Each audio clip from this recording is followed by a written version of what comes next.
Welcome to the Get Well Now podcast. Today's episode is on supplements for sleep. Last week, I recorded 5 herbs for sleep, and it was so well attended that people asked me for the 6 supplements for sleep. You know, one of the best supplements for sleep is magnesium. And magnesium is involved in hundreds of biochemical reactions in the body. It's used as an anti-inflammatory. It improves mood. It supports healthy blood sugar levels, heart health, migraine prevention, and it also prevents muscle pain.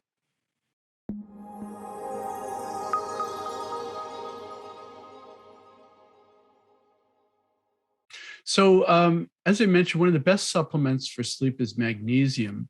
And I was at the shelves of my local market and I looked at this powdered magnesium product, and it was supposedly good for sleep and good for the nerves.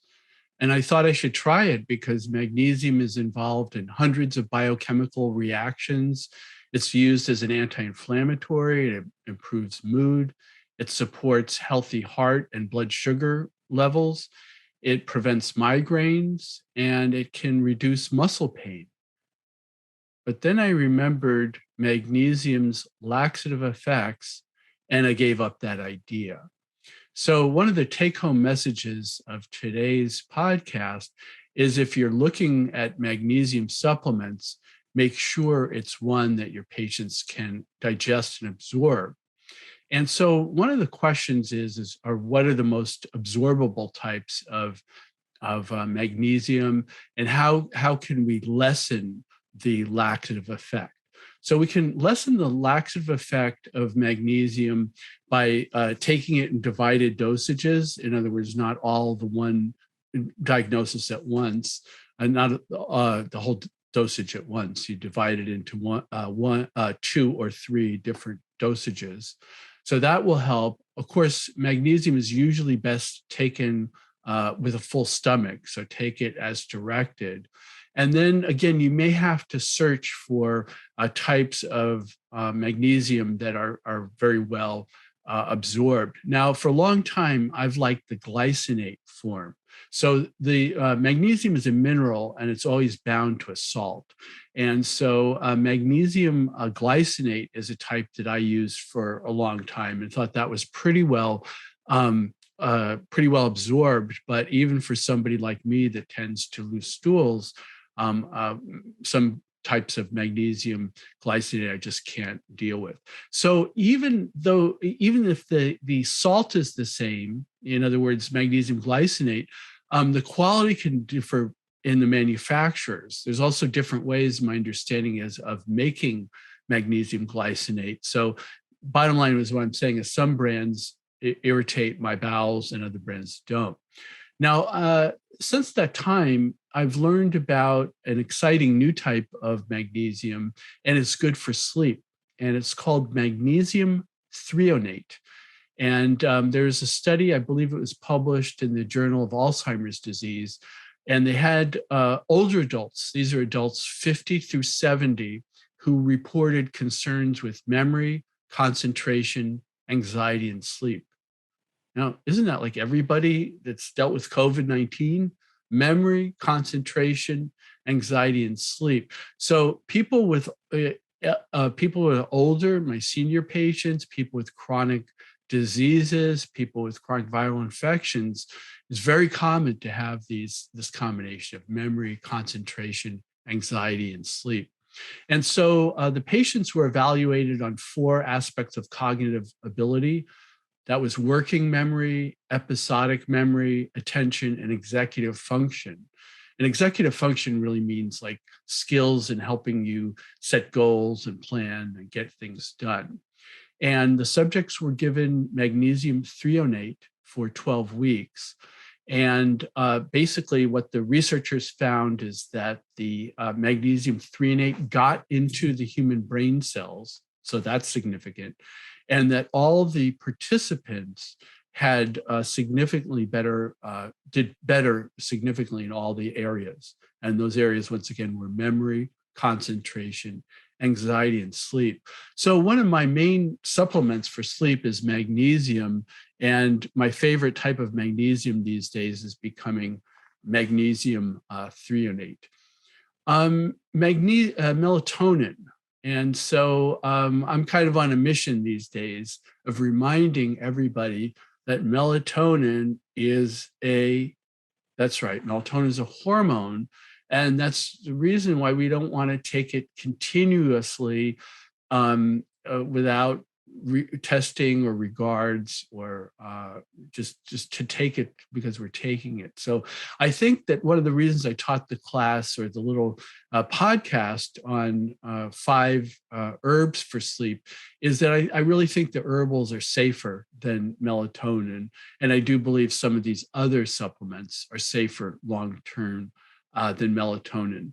The most important thing, in fact, in terms of my melatonin workshop, because I can talk about that for hours, is that the dosage of melatonin is very variable. And so my naturopathic friend oftentimes starts people off on 0.5 milligram of melatonin a day. And he wouldn't start people off on any more than 3 milligrams a day. And so he's found, after 20 years of using melatonin clinically, that sometimes people get better results with less melatonin than more melatonin. The other take-home message is that melatonin is very effective for resetting the sleep clock. And there's a specific way you take melatonin to reset the sleep clock. As a result, not everybody finds that melatonin is an effective sleep aid, right? It's meant to reset the sleep clock and help with other sleep disorders other than insomnia. Okay, so the next supplement for sleep is 5-HTP. Now, 5-HTP is a type of tryptophan, and a tryptophan is derived from graphonia seeds, which are plant seeds from Africa.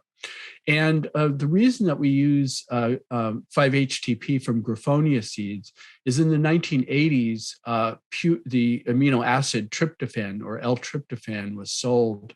And there was one contaminated batch, and the FDA used that as an opportunity to basically stop L-tryptophan from being sold. And many of us think that that was because L-tryptophan was such a good sleep aid and such a good anxiety aid that the drug companies thought it was, cutting into their profits for their drugs. So I like 5-HTP. I've used it personally. I believe it's effective not only for insomnia, but also for anxiety. Some people think that 5-HTP can be used for depression. For me, it's more best for anxiety-based depression. I also found it useful for cravings. So people who crave alcohol or sweets or other kinds of drugs can use 5-HTP as part of a stress relieving package. So of course, if you're taking it at night, you can take 5-HTP half an hour or more before bed. And I've had good results with taking it if I wake up at night as well. And like the melatonin, you might want to start off with less rather than more. I want to take this, before we talk about the remaining supplements for sleep, just an opportunity to talk a little bit about formulas for sleep versus single herbs for sleep. In general, if you are experimenting on yourself, I think you should use single herbs or single nutritionals for sleep. If you go to a practitioner of acupuncture and Chinese medicine, what they will do is pick out a formula, whether it's in tablet or tea form, that's specific for your particular imbalance. So that's a good formula you'd want to take. But a lot of these formulas you find at the pharmacy and the health food store, everybody's just putting all their sleep aids together, and there's not enough of any single one dosage of one ingredient to do a lot of good. So if you do find you have a good sleep formula and it works for you, great. But otherwise, I think a better way of starting is to start with single herbs if you're trying to do it yourself. And then the last thing I want to say is that if you use any herb for anything for long, long periods of time, your body's going to get used to it And eventually my experience is in many cases, it's going to wear off. So the people that take 5-HTP for the last 3 years, the people who take melatonin for 5 years, pretty soon they go, it doesn't work anymore. And that's why it's so important to have herbs for sleep and supplements for sleep. If something doesn't work or stops working, try something else. So the next supplement for sleep I want to talk about is milk peptides. There are at least 2 products on the market, different products on the market, which are milk peptides. And remember grandma used to say, well, maybe not your grandma. And for me, it wasn't my grandma either. It was my grandpa. My grandpa Louis liked to drink a glass of milk before going to bed. He said it really calmed him and helped him sleep. And so high-tech nutraceutical companies are coming out with some amazing products, and one of them is milk peptides. I've tried it myself. I can't say I like it as well as some of the other sleep aids or sleep herbs, but it does seem to be calming, and the dosage is low. You'd either take one capsule or tablet before bed or one capsule or tablet upon awakening. And when I take it upon awakening, it doesn't make me groggy the next day. 2 more supplements for sleep. We have a bonus one. The next one I want to talk about is L-glycine. And many of you may have not heard of L-glycine. It's a amino acid.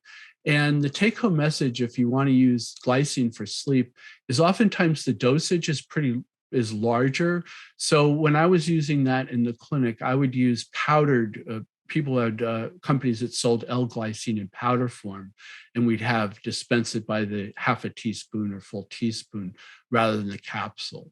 So some people feel that L-glycine is very balancing to the whole sleep system, although it may take some time to take effect.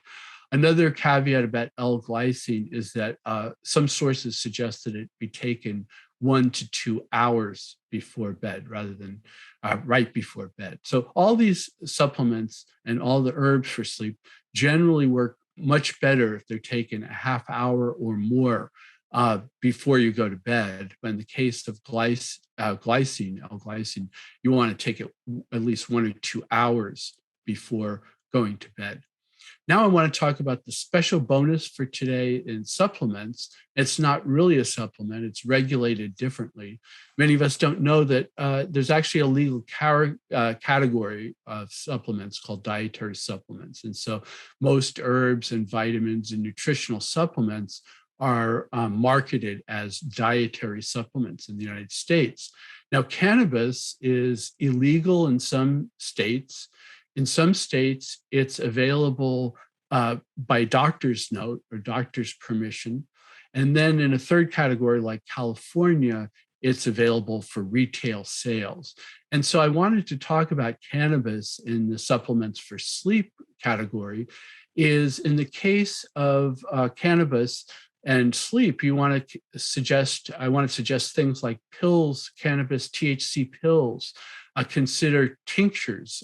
Many of my clients and friends really like to take combinations of CBD and THC in a tincture form, either before bed or if they wake up at night. And there's also edibles, which are like gummies and cookies and those sort of things. I don't really recommend edibles that much before bed because they have sugar, and sugar even small amounts can interfere with some people's sleep. So think about cannabis in the form of pills and tinctures and maybe edibles if you could find them without any sugar over smoking for sleep. Well, this concludes today's podcast on supplements for sleep. Be sure to check out the Herbs for Sleep podcast and be sure to hit subscribe. That really helps us. Thank you for joining us, and please visit us at getwellfoundation.org.